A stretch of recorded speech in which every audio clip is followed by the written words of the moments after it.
우리는 로마서 11장 말씀을 통하여서 역사를 주관하시는 하나님의 그 구속사에 대한 그러한 원대한 계획을 보고 있습니다. 어제 말씀에서 사실은 두 가지의 질문을 통하여서 하나님께서 우리에게 말씀을 하셨었죠. 이스라엘 백성의 그 구원의 문제에 대하여서 하나님이 자기 백성을 버리셨느냐라고 하는 그러한 질문과 함께 또 두 번째 질문은 앞에 11절의 질문으로 그들이 넘어지기까지 실족하였느냐라는 이러한 질문이었습니다. 하나님이 이스라엘 백성을 버리셨는가? 결코 아닙니다. 그리고 또한 그들이 넘어지기까지 영원히 그들을 내버려 두시는가? 그것도 아니라고 말씀하셨습니다.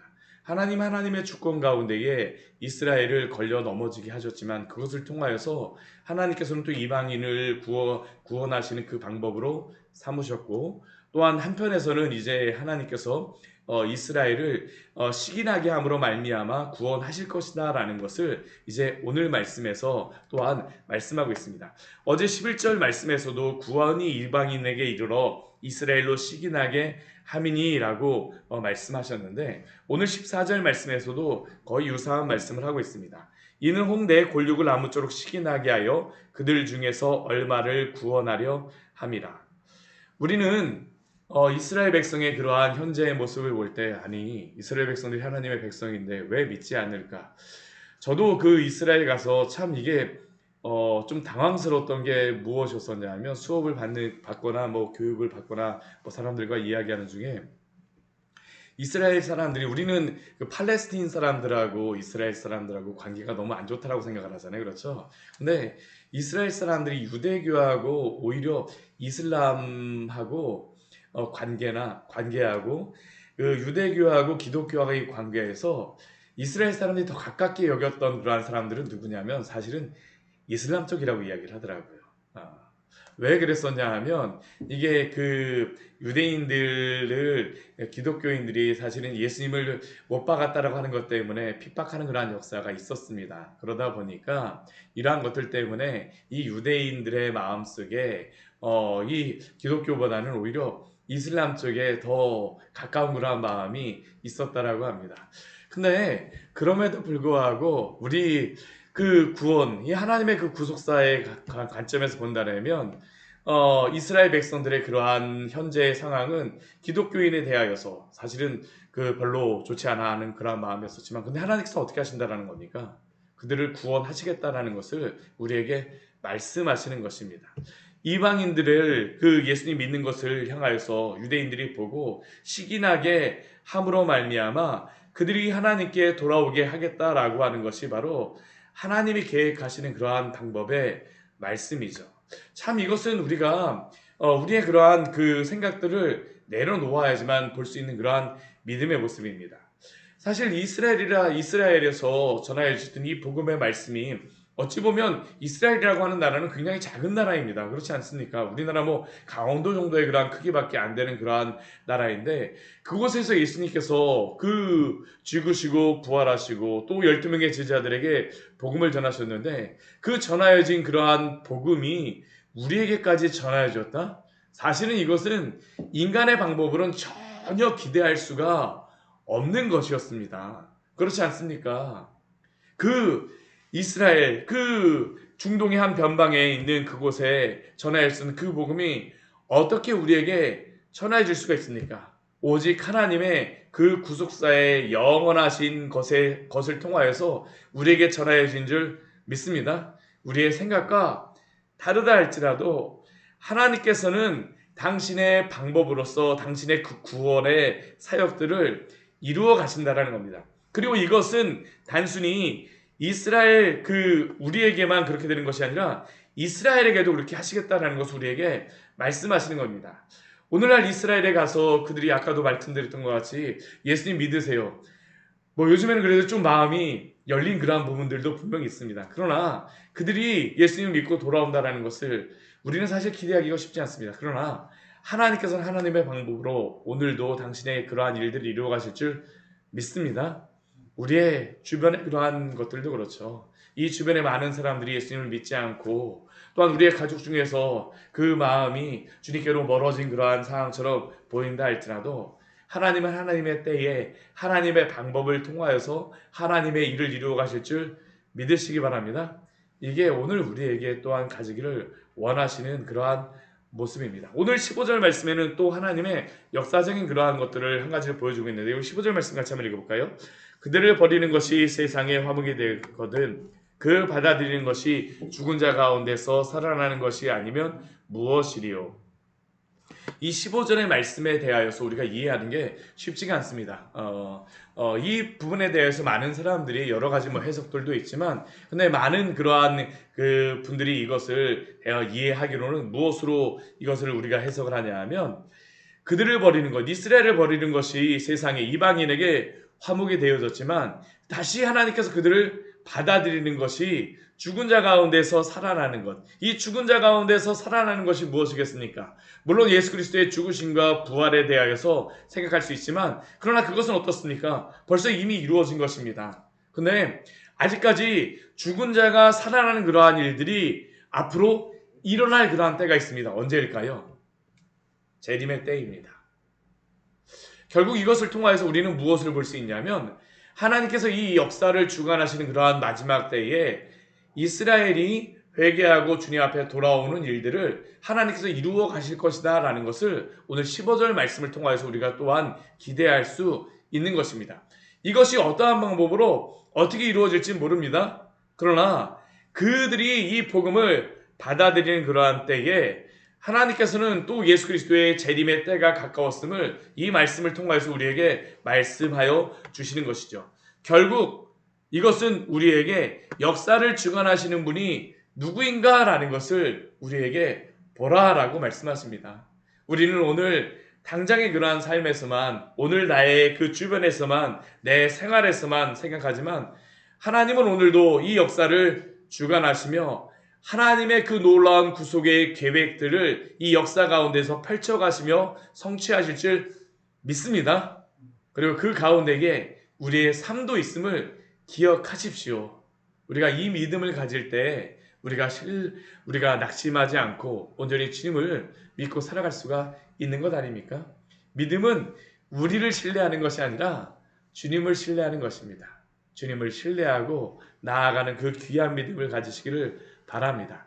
근데 이 말씀들을 통하여서 하나님께서는 이스라엘의 그러한 그 현재의 그러한 상황과 또한 이방인의 구원, 우리의 구원에 대해서 말씀하여 주시면서, 또 오늘 16절서부터 24절까지의 말씀을 통하여서는 구원받았다라고 하는 이방인들에게 교만하지 말 것을 우리에게 말씀하십니다.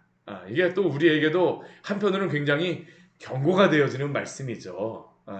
우리가 구원받았으니까 우리 구원받았어, 이게 아니라 겸손하게 주 앞에서 또한 살아갈 것을 우리에게 말씀하시는 겁니다. 우리 16절 말씀 보게 되면 이렇게 말씀하세요. 제사하는 처음 익은 곡식가루가 거룩한즉 떡덩이도 그러하고. 우리가 그 레위기의 말씀을 보게 되면 초실절에 하나님께서 이스라엘 백성들에게 처음 익은 그러한 열매들을 구별하여서 드릴 것을 명령하셨습니다. 곡식을 가져오라고 말씀하셨죠. 그리고 그것을 하나님께 바칠 것을 명령하셨어요. 그런데 이 구별하여서 바치는 그러한 곡식은 하나님께 어떻게 된 겁니까? 거룩하게 구별되어진 것입니다. 그러면 거룩하게 구별되어진 그 곡식을 가지고 빻아서 떡덩이를 만들었다라고 하면 그 떡도 어떨까요? 거룩하게 구별되었다라는 것을 우리에게 알려주는 겁니다. 곡식만 거룩하게 구별되어진 것이 아니라 그 구별되어진 그 곡식가루, 그 곡식을 통하여서 만든 그러한 떡도 구별되었다라는 것이죠. 이것은 단순히 이것만을 이야기하는 것이 아니라 우리가 구원받는 그러한 구원의 모습이 결국은 이스라엘에게 그 하나님께서 이스라엘을 구원하실 때에 아브라함과 이삭과 야곱을 통하여서 주셨던 그 구속사가 오늘날에도 계속적으로 이루어지고 있는 것입니다. 우리가 민수기 말씀을 통해서 보았던 그러한 내용이 창세기, 출애굽기, 레위기, 민수기, 신명기, 여호수아까지를 통해서 우리가 분명히 볼 수 있는 말씀이 무엇일까요? 아브라함과 이삭과 야곱에게 내가 너에게 이 땅을 주리라, 너의 자손을 하늘의 별과 같이 바다의 모래와 같이 만들리라, 또한 너를 통하여서 이방의 그러한 복의 통로로 삼으리라. 라고 말씀하셨습니다. 그리고 실제로 다 그것이 성취되어지는 역사가 무엇입니까? 그 약속을 창세기에서 주셨었는데요. 이 세 명의 족장들에게 주셨었는데 그것이 성취되어지는 역사가 출애굽기와 레위기와 민수기와 신명기와 여호수아서의 말씀입니다. 하나님이 아브라함과 이삭과 그 야곱을 거룩하게 구별하시고 또한 그 구별하신 것을 통해서 이스라엘 백성에게 그 가나안 땅을 주시고 그들에게 실제로 다 그런 것들을 성취하셨습니다. 그리고 또한 그것뿐입니까? 아브라함에게 아브라함을 복의 통로로 삼으신다라고 하신 것과 같이 이스라엘 백성을 그 제사장 나라로 삼으심으로 말미암아 제사장이라고 하는 것은 그냥 제사장 혼자만의 의미가 아니라 제사장을 통하여서 많은 구원받는 하나님을 섬기게 하는 그런 많은 백성들이 있는 것을 보게 되죠. 이스라엘 백성이 제사장 나라가 되어졌다라고 하는 것은 이스라엘을 통하여서 여러 민족을 구원하시겠다라고 하는 것이 거기에 드러나 있는 그러한 약속이었었는데 이건 아브라함에게 주셨던 것이고요. 이스라엘 백성에게도 창세기 출애굽기 19장에서 주셨던 그러한 말씀이고요. 이것이 오늘날 우리에게 예수님을 믿고 거룩한 백성으로 우리를 삼는 그러한 것으로 성취되어짐을 믿으시기를 바랍니다. 이게 하나님이 구속사를 통하여서 드러내신 것이었죠. 그리고 이렇게 아브라함, 이삭, 야곱을 통하여서 구별하였던 그러한 것이 떡덩이도 거룩하게 하였던 것처럼 우리도 하나님의 그러한 백성으로 거룩하게 구별되어진 것처럼 우리는 어떠한 자일까요? 아브라함, 이삭, 야곱에게 주셨던 그 약속을 통하여서 우리가 성취함을 받은 그 구속의 백성이 되어진 줄 믿습니다. 그래서 우리의 구원도 뿌리가 거룩한 즉 가지도 그러하다라고 말씀합니다. 우리는 어떠한 사람입니까? 오늘 말씀 뒤에 보게 되면 뿌리가 거룩한 즉 가지도 거룩하다라고 하는데 원래 이스라엘 백성을 오늘 말씀 보게 되면 참 감람나무로 이야기를 하고 있습니다. 그렇죠? 참 감람나무. 그런데 이스라엘 백성들 같은 경우 뿌리서부터 그들이 혈통적으로 하나님께 그렇게 구별함을 받은 그러한 백성들이었지만 우리는 어떠한 백성이 되어졌습니까? 돌 감람나무였지만 그들 중에 젖붙임을 받음으로 말미암아 거룩하게 되었다라고 말씀하고 있죠. 이게 오늘 말씀 보게 되면 16절 말씀에서부터 이 뒤에까지 계속적으로 이어지는 그런 말씀입니다. 아브라함, 이삭, 야곱에게 주셨던 그 약속이 이스라엘 백성들에게 성취되어졌고 또한 그 약속이 오늘날 이방 백성에게도 성취되어진 줄 믿습니다. 이게 바로 이스라엘 성경에 나와 있는 그런 구속사의 내용입니다. 우리는 이렇게 본다면 뿌리가 거룩한즉 가지까지 거룩하게 되어진 그러한 백성 가운데에 우리도 거기에 그 젖붙임이 되어서 거룩하게 되어진 그러한 백성이 되었다라는 것이죠. 그런데 이렇게 젖붙임 받은 이방 백성들에게 사도 바울을 통하여서 오늘 경고하시는 18절의 말씀이 있습니다. 우리 같이 한번 읽겠습니다. 그 가지들을 향하여 자랑하지 말라. 자랑할지라도 내가 뿌리를 보존하는 것이 아니요 뿌리가 너를 보존하는 것이니라. 아멘.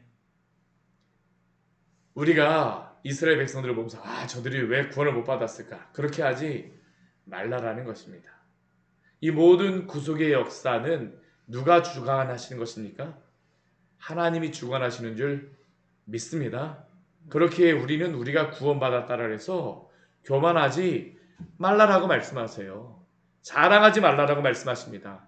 오히려 뿌리를 보존하는 뿌리가 가지를 보존하는 것이지 가지가 뿌리를 보존한다라고 생각하지 말라라고 우리에게 경고하십니다. 오늘도 우리는 그래서 은혜로 구원받았음을 항상 잊지 말아야 합니다. 우리가 뭐뭐할 만 해서가 아니라 하나님이 돌 감람나무와 같은 우리들도 구원하여 주셨다라는 것을 사도 바울을 통해서 우리에게 말씀하시는 것입니다. 우리는 우리의 구원에 대해서 자랑할 것이 아무것도 없어요. 아무것도 없습니다. 그렇게 우리의 유일한 자랑은 무엇일까요? 우리의 그러한 것은 하나님이 우리를 오늘도 붙잡아 주신다라는 것입니다. 그렇게 오늘도 하나님 앞에서 높은 마음을 품지 말고 20절 말씀과 같이 도리어 두려워함으로 하나님을 경외함으로 살아가시기를 바랍니다. 하나님 앞에 우리는 겸손하게 살아가야 하는 자들입니다. 겸손해야 되는 자들이죠. 우리 21절 말씀에 보게 되면 더 분명하게 경고하시죠. 우리 21절 말씀 같이 읽겠습니다. 하나님이 원가지들도 아끼지 아니하셨은즉 너도 아끼지 아니하시리라. 여기에 보면 무엇이라고 말씀하십니까? 하나님이 원가지들도 아끼지 아니하셨은즉. 지금 원가지를 말씀하시는 것은 어떠한 민족입니까? 이스라엘 민족입니다. 하나님이 원가지들도 아끼지 아니하셨은즉 너도 아끼지 아니하시리라. 아끼지 아니하시고 뭐 잘라버리겠다고 말씀하시는 것이 아니라 오늘도 우리에게 하나님 앞에서 어떠한 마음을 가지고 살아갈지를 우리에게 알려주시는 것입니다. 우리의 신앙에 대해서 점검하라고 말씀하시는 것이죠. 우리가 이런 말씀을 들을 때마다 어떻습니까? 굉장히 두려운 마음이 들고 이것이 너무 무섭다라고 생각하지만 그러나 이러한 말씀을 통해서 우리에게 주신 것은 무엇일까요? 깨어있으라고 말씀하시는 것이죠. 깨어있으라고 말씀하시는 것입니다. 22절 말씀에 하나님이 어떠한 분이신지를 오늘 우리에게 알려주십니다. 하나님의 인자하심과 준엄하심을 보라. 하나님의 인자하심을 보시기를 바랍니다. 또한 하나님의 준엄하심을 보시기를 축원합니다. 우리는 하나님의 인자하심과 준엄하심을 동시에 보아야 합니다. 이 인자하심과 준엄하심이 분명하게 드러난 그러한 것이 무엇일까요? 바로 예수 그리스도의 십자가입니다. 이스라엘 백성을 아끼지 아니하셨다라고 하는데 하나님께서는 우리를 구원하시기 위해서 자신의 하나밖에 없는 아들도 아끼지 아니하셨음을 기억하십시오. 예수 그리스도의 십자가는 하나님의 인자하심이 드러난 것입니다. 그러나 또 한편으로서는 하나님께서는 그 죄에 대해서 분명히 준엄하심, 공의로우시다라는 것을 오늘도 우리에게 말씀하심을 기억하시기를 바랍니다. 이스라엘 백성에게도 이것을 말씀하셨고 또한 오늘 우리에게도 말씀하시는 것입니다. 그렇게 접붙임을 받은 우리는 무엇을 항상 생각해야 될까요? 23절 말씀 같이 읽겠습니다. 그들도 믿지 아니하는데 머무르지 아니하면 접붙임을 받으리니 이는 그들을 접붙일 능력이 하나님께 있음이라. 아멘. 접붙이실 능력은 오직 하나님께만 있는 줄 기억하시기 바랍니다. 비록 이스라엘 백성이 오늘 우리에게 말씀하시는 오늘의 말씀은 이스라엘 백성이 떨어진 것처럼 보이지만 그러나 접붙일 능력이 있기 때문에 하나님이 그들도 구원하실 수 있고 또한 오늘 우리에게는 반대로 다 경고하시는 것입니다. 너희들이 구원을 받았지만 오늘도 깨어서 하나님 앞에 있으라라고 말씀하시는 것이죠. 그래서 우리는 어떻게 되겠습니까? 오늘도 우리의 신앙을 점검하며 살아가야 됩니다. 우리가 이 초대교회 시대로 이방인에게 복음이 전하여진 이후에 많은 일들이 있었습니다. 우리가 지금 이 로마서의 말씀을 보고 있는 이 로마서가 기록되어진 이 소아시아 지역 같은 경우 오늘날 어디입니까? 터키입니다. 한때는 7교회가 있었던 그 터키의 그 여러 에베소와 그 여러 지역이 오늘날은 어떻게 됐을까요? 다 그 아름다웠던 교회들이 다 무너져 있고 심지어는 그 교회들이 박물관으로 사용되거나 이슬람의 회당으로 사용되어졌던 그러한 역사가 있고 지금도 그렇게 되어 있습니다. 어디 그뿐입니까? 북아프리카의 여러 교회들, 초대교회 시대에 이 북아프리카에 속하였던 알렉산드리아의 많은 그러한 교회, 그때의 많은 그러한 그 초대교회 교부들이 있습니다. 클레멘트라든가 오리겐이라든가 아타나시우스라든가 제가 종종 말씀드리는 어거스틴, 이 사람들이 다 이 북아프리카의 교회에 속하였던 그러한 유명한 교부들입니다. 근데 그 지역도 어떻게 됐을까요? 오늘날에는 다 그 지역이 회교사원으로 회교의 지역으로 이슬람으로 변해 있습니다. 어디 그뿐입니까? 오늘날 우리는 유럽의 많은 큰 교회들을 볼 수 있죠. 근데 그 큰 교회들이 오늘날 지금 무엇으로 변하고 있다라고 합니까? 펍으로 변하거나 아니면 여관으로도 변하고 호텔로도 변하고 뭐 아파트로도 변하고 그 교회들이 무너지고 사라지는 것들을 보게 되어집니다. 한국 교회는 어떻게 할까요?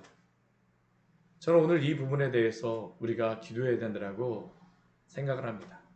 우리 광야의 샘 교회의 그러한 모습뿐만 아니라 우리 한국 교회의 여러 교회의 모습들, 부흥하는 교회들이 있고 또 뭐 사라져가는 그러한 모습들도 있지만, 그러나 우리가 기억해야 될 것은 무엇입니까? 하나님의 그 인자하심과 준엄하심 앞에 오늘도 깨어서 우리에게 기도할 것을 말씀하시는 줄 믿습니다. 오늘 우리가 그냥 이대로 머물러 있으면 안 됩니다. 깨어 있어야 됩니다.